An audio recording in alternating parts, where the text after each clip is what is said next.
The history of heavy.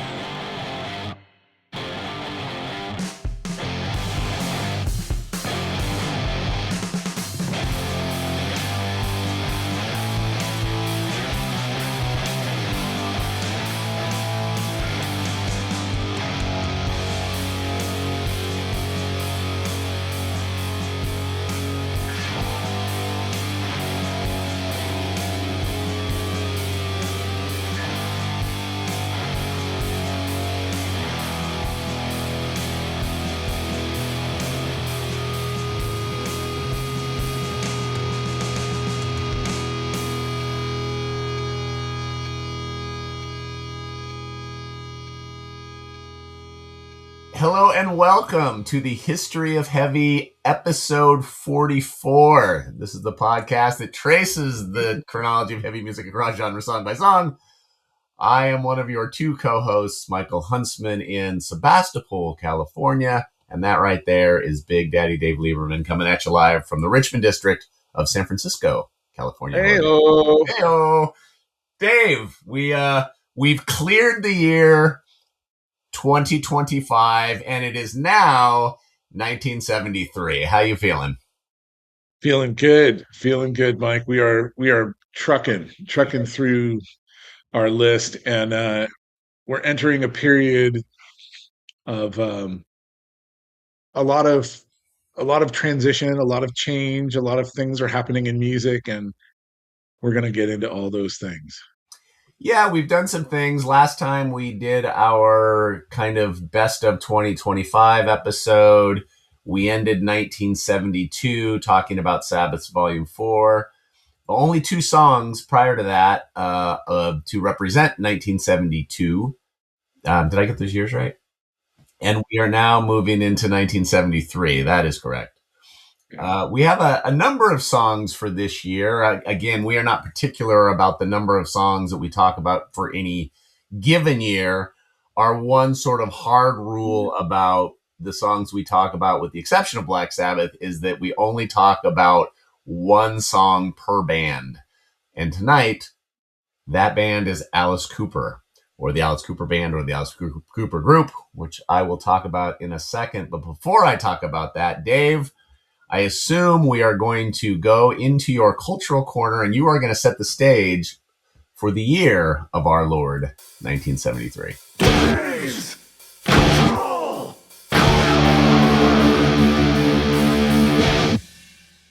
Our Dark Lord, it is. And we've experimented a little bit with the cultural corner, but tonight is a throwback episode to our original format. I'm just going to talk about a few of the highlights that were happening in the world to give you some context about 1973. I typically like to start the decade this way, but we've had some heavy hitter bands at the beginning of our decades that we really need to dive into. So tonight's a little bit of a throwback. So let's talk a little bit about 1973. January 15th, Vietnam War. Remember, the Vietnam War has been going on for years now, and I've been glossing over a lot of it. But on the 15th, citing progress in peace negotiations, U.S. President Richard Nixon announces the suspension of offensive action in North Vietnam. Later in the month, January 27th, U.S. involvement in the Vietnam War ends with the signing of the Paris Peace Accords. And later in the year, August 15th, the U.S. bombing of Cambodia ends, officially halting 12 years of combat activity in Southeast Asia, according to the Case Church Amendment, an act that prohibits military operations in Laos, Cambodia, and North and South Vietnam, which was a follow-up to the Paris Peace Accords. 12 years of our cultural corner has touched on and skipped over various highlights of the Vietnam War, and we're done, baby. Well, I can't wait for us to get to another war, because I don't know what our cultural corner is going to be without Vietnam. You don't have to wait long. Good. You don't have to wait long. Thank goodness. January 22nd, the Sunshine Showdown. George Foreman of Grill fame defeats Joe Frazier to win the Heavyweight World Boxing Championship in Kingston, Jamaica. March 27th, at the 45th Academy Awards, The Godfather wins Best Picture. Of course, the Academy Awards of this year was honoring films from last year, so It's appropriate this year because it happened this year, but Godfather was 1972. April 3rd, the first handheld mobile phone call is made by Martin Cooper, not Alice Cooper, no relation. Martin Cooper of Motorola in New York City. April 4th, the World Trade Center is officially dedicated. Wow. May 3rd, in other building news, the Sears Tower in Chicago is topped out, becoming the world's tallest building at 14,051 feet or 442 meters. May 5th, Shambu, pardon the butchered pronunciation there, becomes the youngest person to climb to the summit of Mount Everest. There were discrepancies in previous records regarding his exact age at the time of the climb.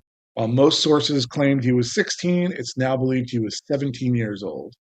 His record was not surpassed until May 2001. So that's pretty good. May 14th, Skylab, the United States' first space station, is launched. May 25th, Skylab 2 is launched to repair damage on the recently launched Skylab. Skylab 2, The Empire Strikes Back. Yeah.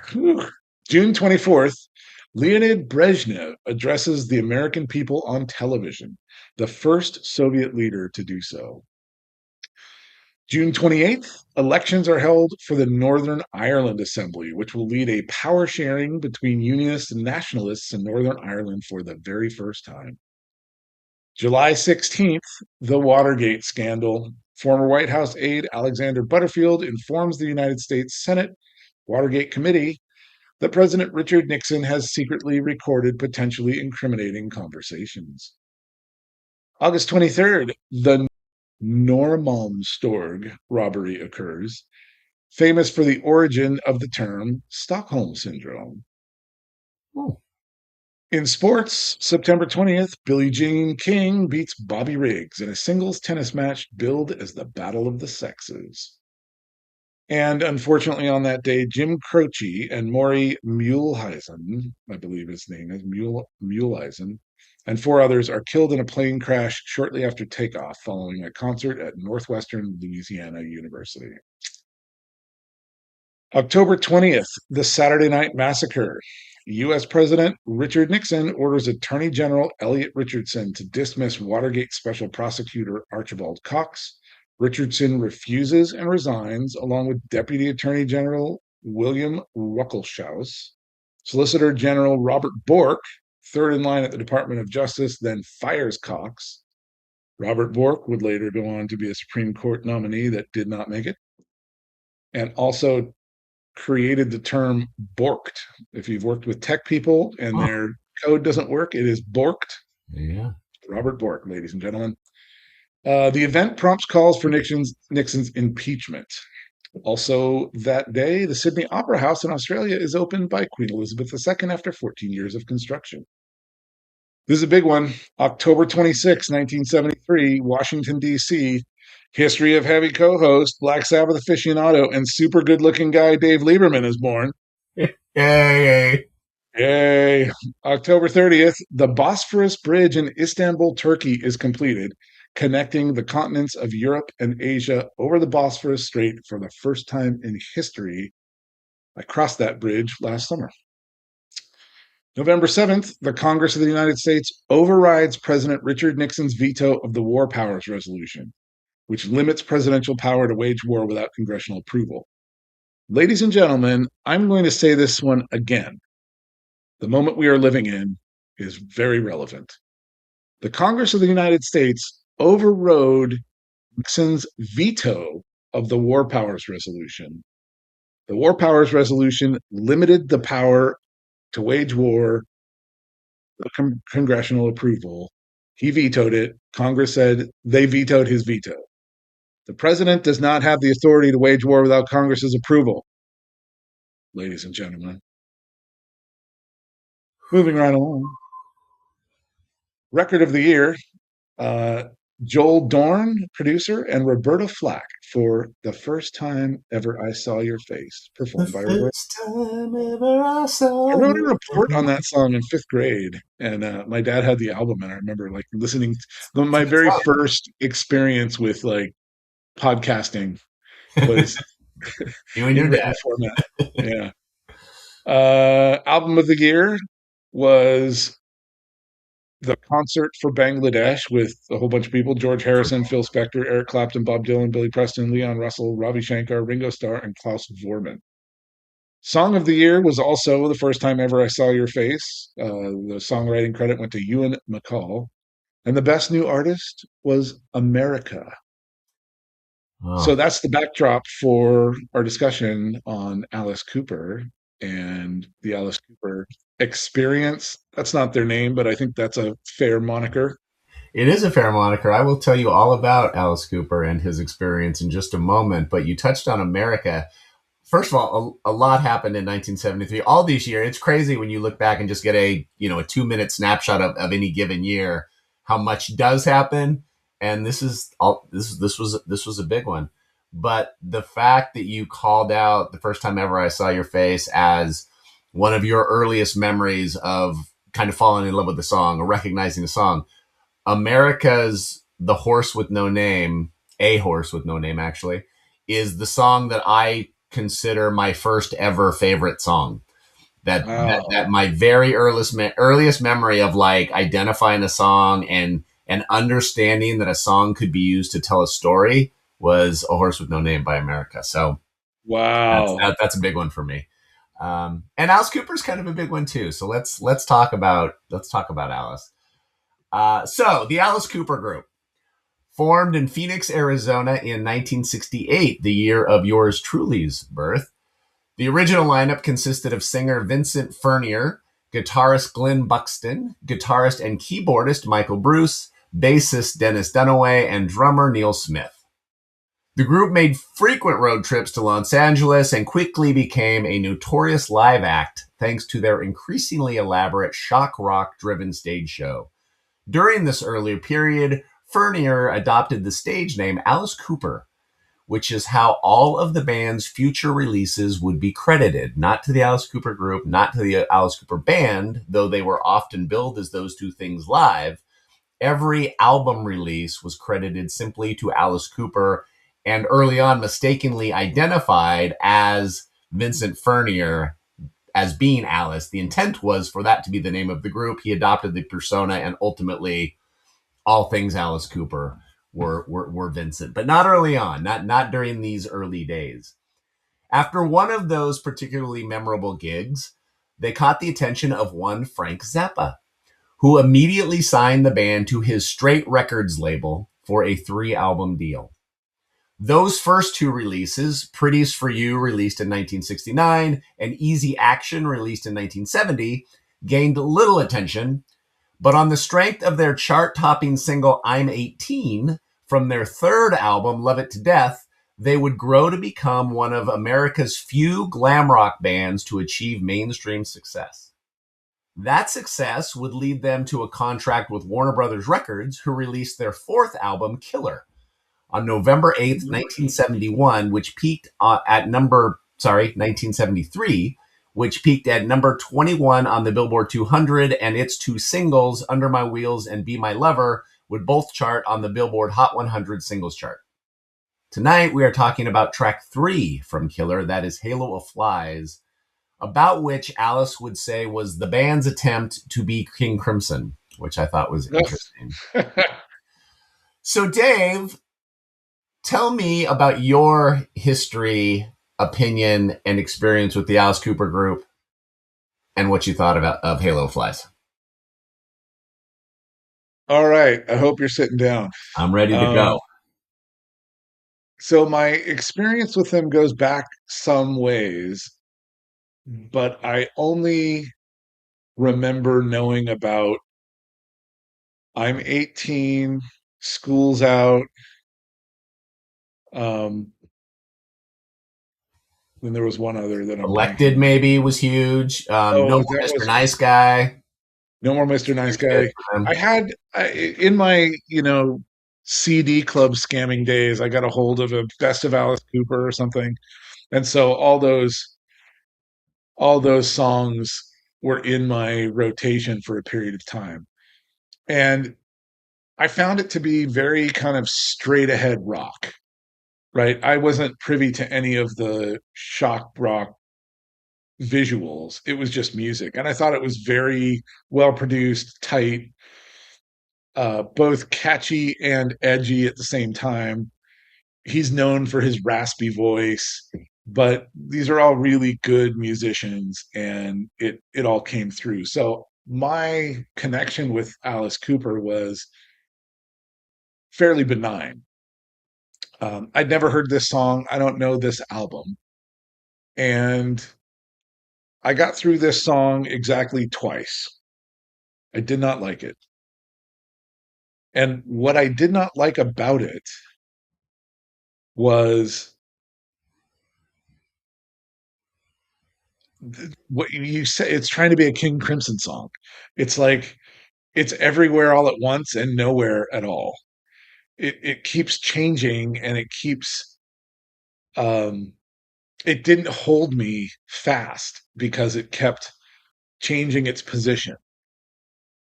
That said, I was able to listen to it as a song in our conversation, and it definitely fits. It's a heavy song, and it's got a lot of heavy motifs. And individually, I like a lot about the song. I just didn't like it all mashed together. It felt like a buffet. Like I just want the chicken wings, not the mashed potatoes and the green beans and the whole thing, right? It felt like it was too much all at once, and I didn't need it to be that. I was happy with 20% of it at a time to be a song. Now, this completely contradicts my deep enjoyment of other bands that do that on purpose that I really like. I don't know what it was about this song, but it just felt off putting. When I took it in aggregate, when I listened to each section, I liked it. I liked each section. I like the little callback to, these are a few of my favorite things. It's got a little reference in there. I was like, oh, that's clever. And it's smart, right? It felt like a smart song. And I know some of the background of Alice Cooper personally, and the connection with Frank Zappa. Frank Zappa music is exactly like that. And I Right. like a lot of Frank Zappa music that I've heard. It's exactly like that. I don't know why I wouldn't have liked this song. And maybe it's just because I didn't get to steep in it. But the first time I heard it, I'm like, I don't know about this one. Uh-huh. And it took me a little bit to get back to it. And when I got back to it, I'm like, okay, I can like this part. I can like this part. It's heavy. It's got a bunch of heaviness to it, but it didn't grab me and take me on a journey. It kept taking me somewhere and then changing directions and taking me over there. And right when I was focused on where I was. I think that is a totally fair perspective, and I absolutely get it. I want to tell you my history a little bit with Alice Cooper, and then I want to dive a little bit more into their broad discography and your relationship with it. So, I, sometime around 1976 or 77, when I would have been, 9 years old or 8 years old or whatever, I got um, Welcome to My Nightmare, which came out in 1975 and played that record to death. I loved that record. It was sort of right there with my Kiss records and Cheap Trick at Budokan and Aerosmith Bootleg. Like, that was one of my first like vinyl albums that I love that record. And that's a very different Alice Cooper. That is where he is becoming extremely theatrical and very kind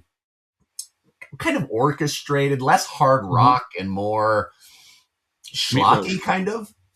Yeah. And I would eventually, as I got into my young teenage years, I got the Greatest Hits album you're talking about, and I got Billion Dollar Babies. And those were kind of the Yeah. three Alice records that I kind of owned in my life and always liked them.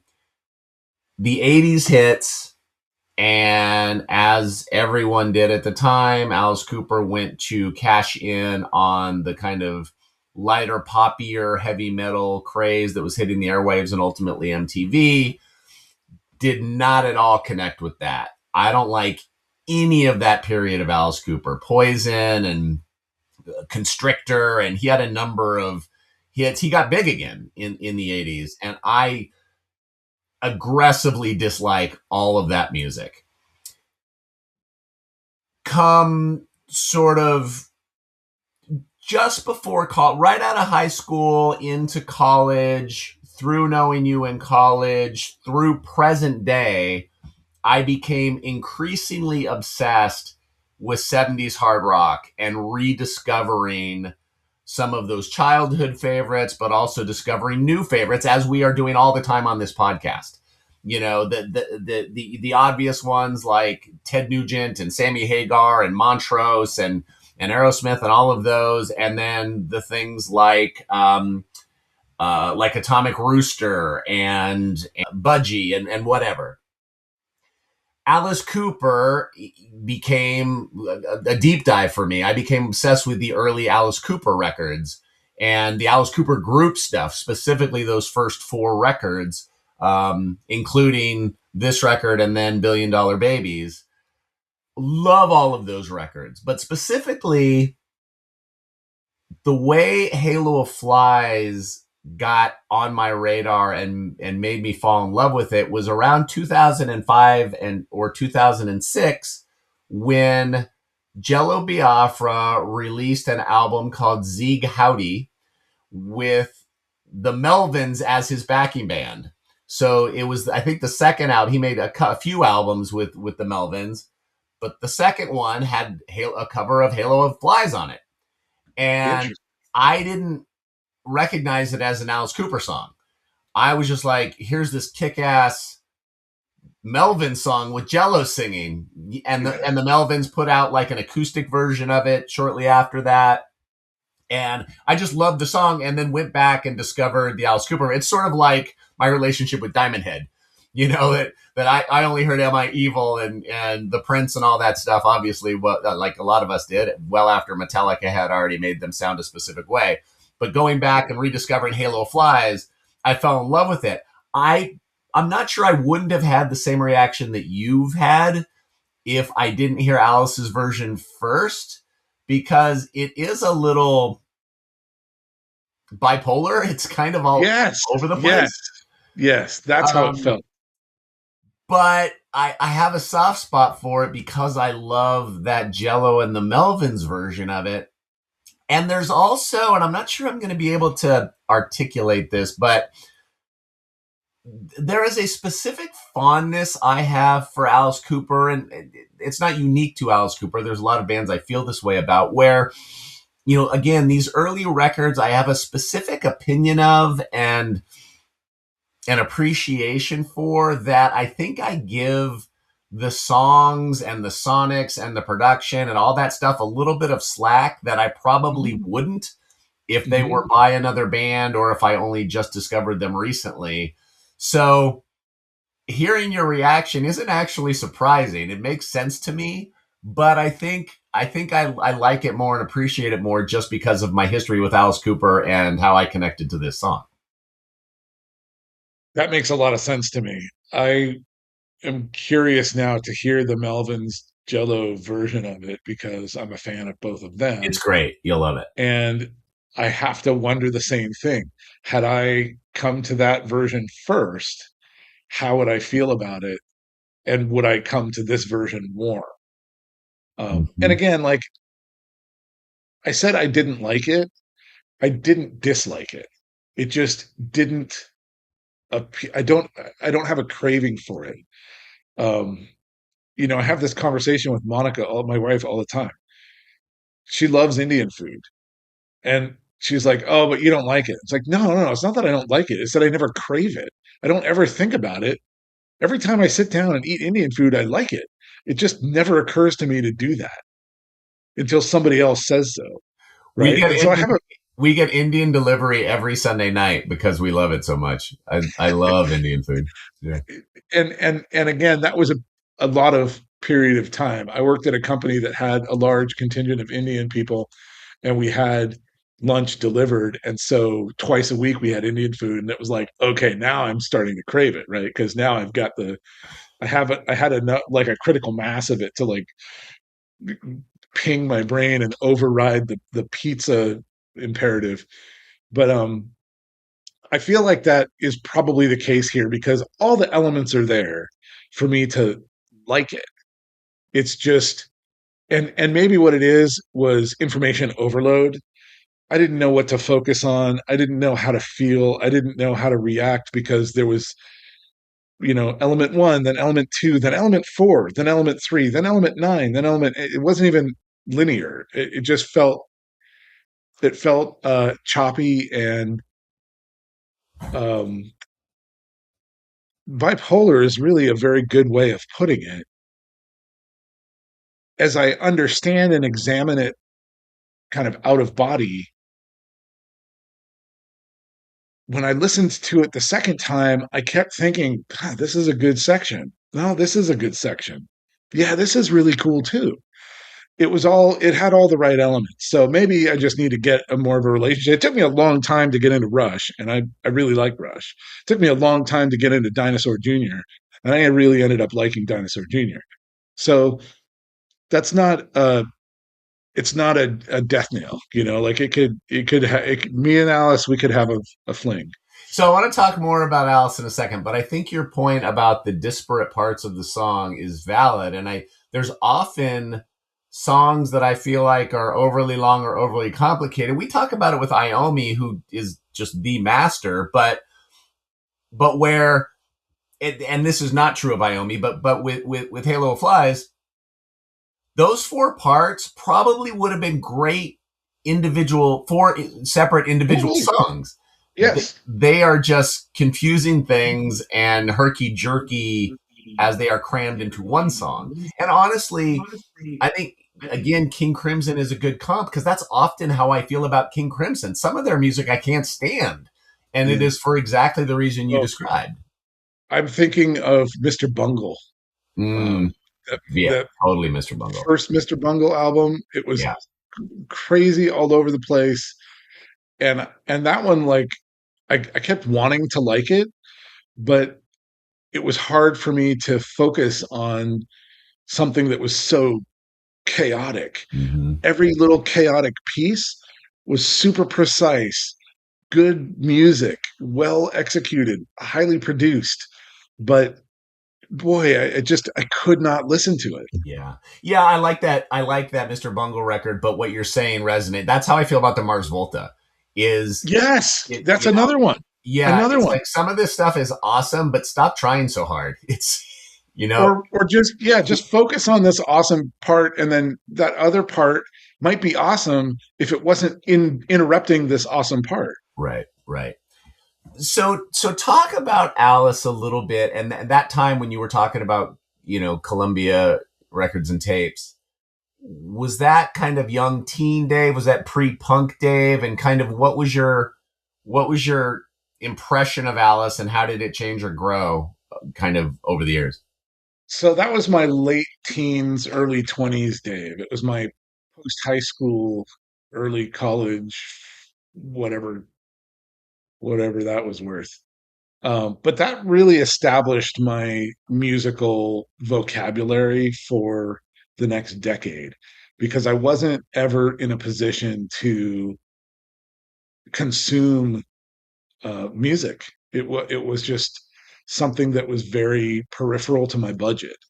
So having the advantage of the smorgasbord of the record club uh, framework and getting a glut of music all at once and then sitting with it for years really sort of set a foundation for me. And it was very disparate too. There was jazz in there was metal in there was electronic and new wavy kind of stuff, whatever I could get my hands on. So it was, the way I connected with it was a little bit more, I put it in my more mature music category. and I felt it was a little bit more mature is the right word. I wouldn't go as far as saying introspective because it wasn't that deep, but it felt like the music itself was a matured product. It was good musicians who crafted a piece of art, a piece of music that made a lot of sense and that fit together very well. And that's part of what the conflict was with this song, is that I didn't have that. I expected to fall into it. Like, oh, we're having an Alice Cooper song I haven't heard before. And I waited until this week to get into it. And I was like, oh, that's not what I thought it was going to be.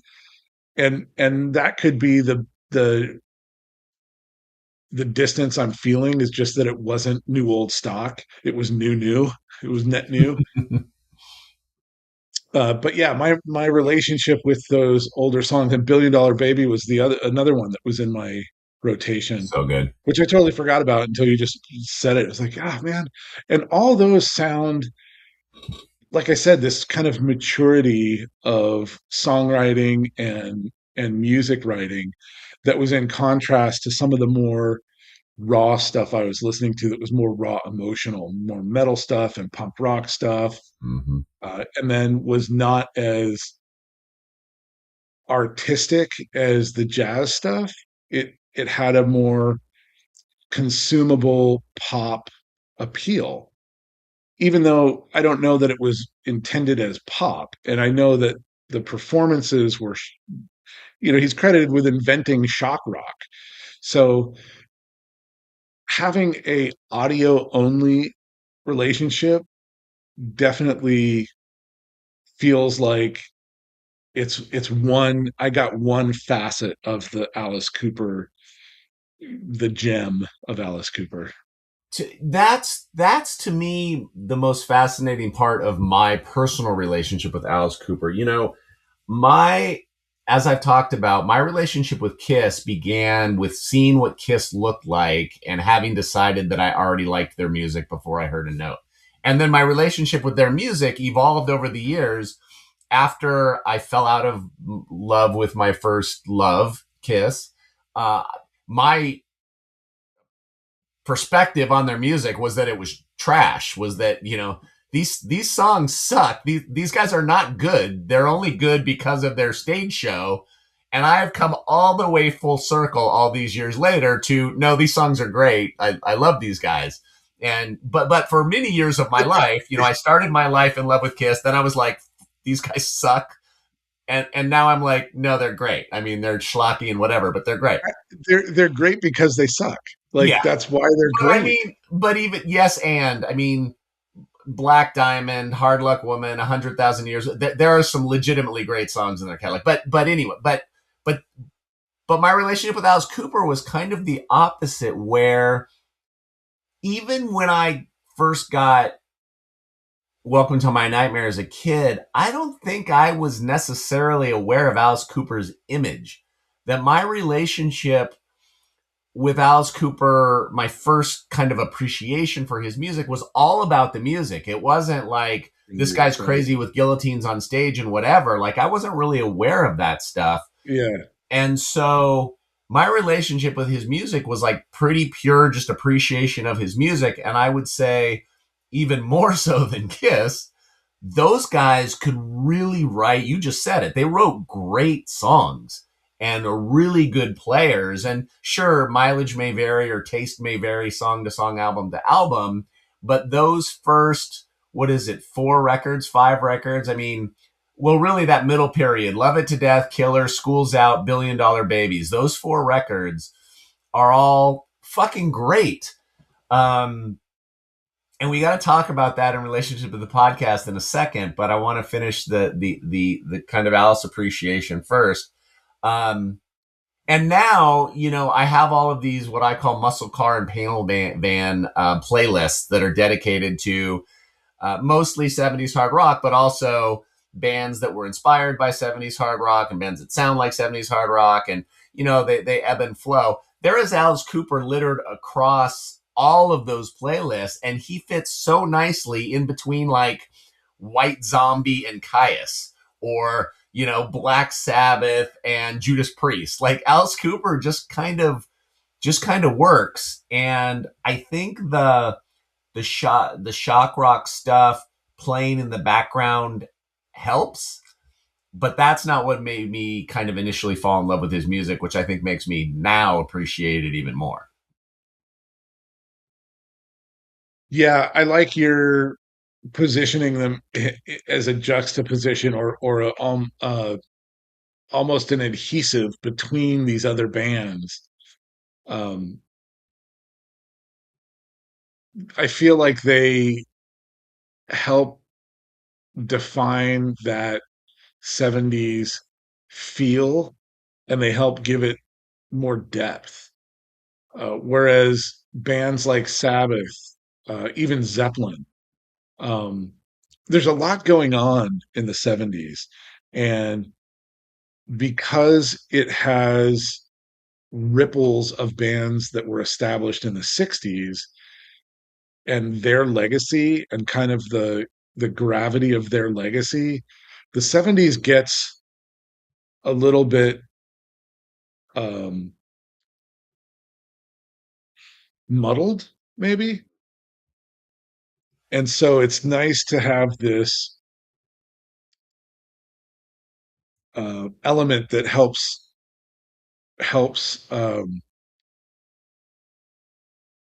align some of these other big sounds and big elements that we've been focusing on as heavy music. This is still heavy, but it's also still something else.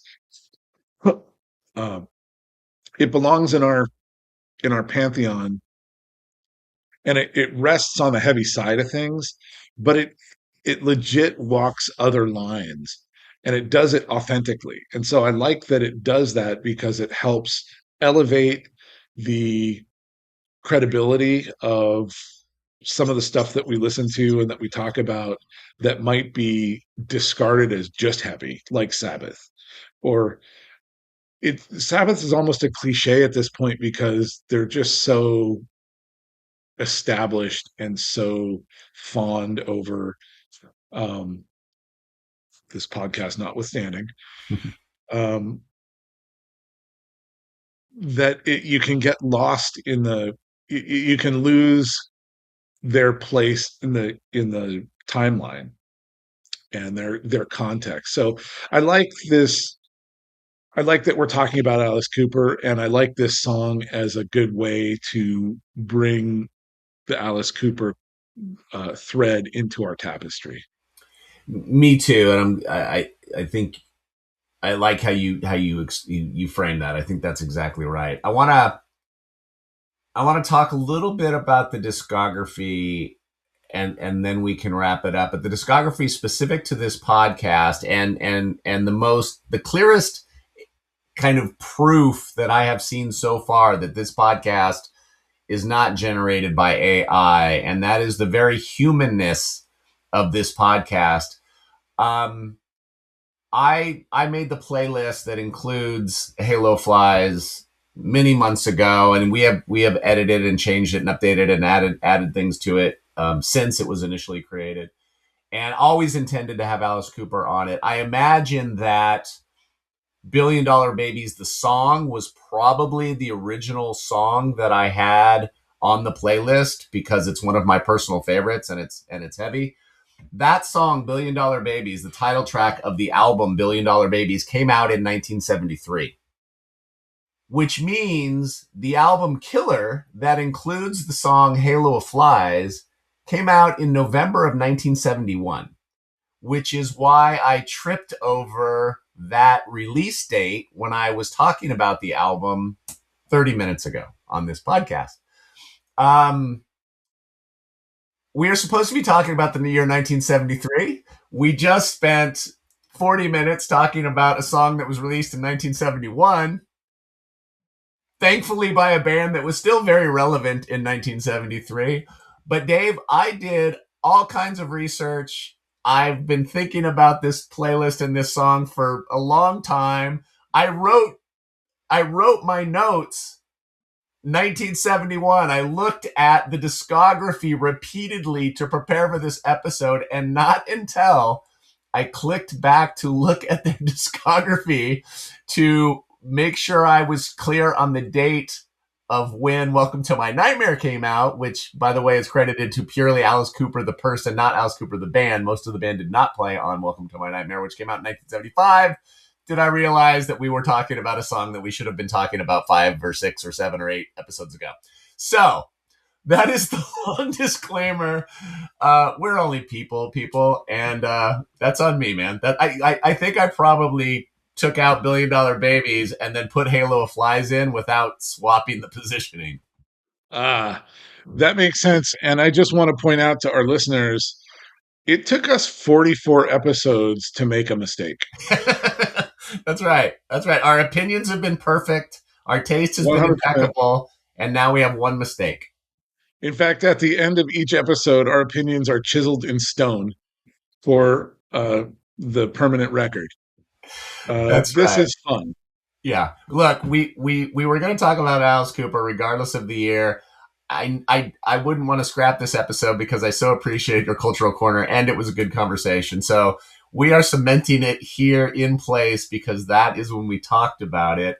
But that, these things apparently happen. Well, Mike, what can you say about $1 Billion Babies? Oh man, let's legitimize this episode. Damn it, let's talk about $1 Billion Babies. Yeah, look, I don't want us to go too long. I think one of the goals for the episodes in 2026 is we try to keep them a little tighter. That said, I will say, $1 Billion Babies has one of the greatest kind of intros to a song.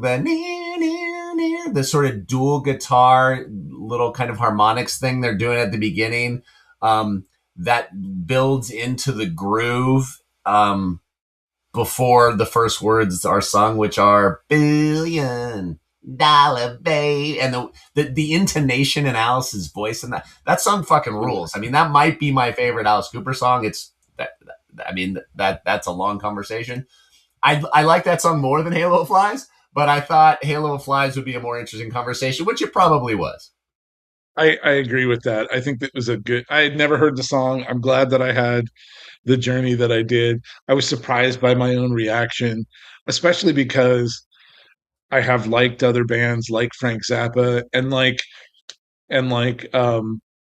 Bungle, who, it's similar to your Kiss thing. Like, I liked them before I liked them. And then I kept forcing myself to listen to it because I decided that I liked them until I finally gave up and said, no, I actually don't. But not for any reason that was tangible. Like, it's this conversation that helped me congeal the whole thought process on that. And Mars Volta, same thing. Like, again, the great musicians, great musical phrases and themes. I just want them to just play the song, right? One of the songs that they have crammed together into many songs.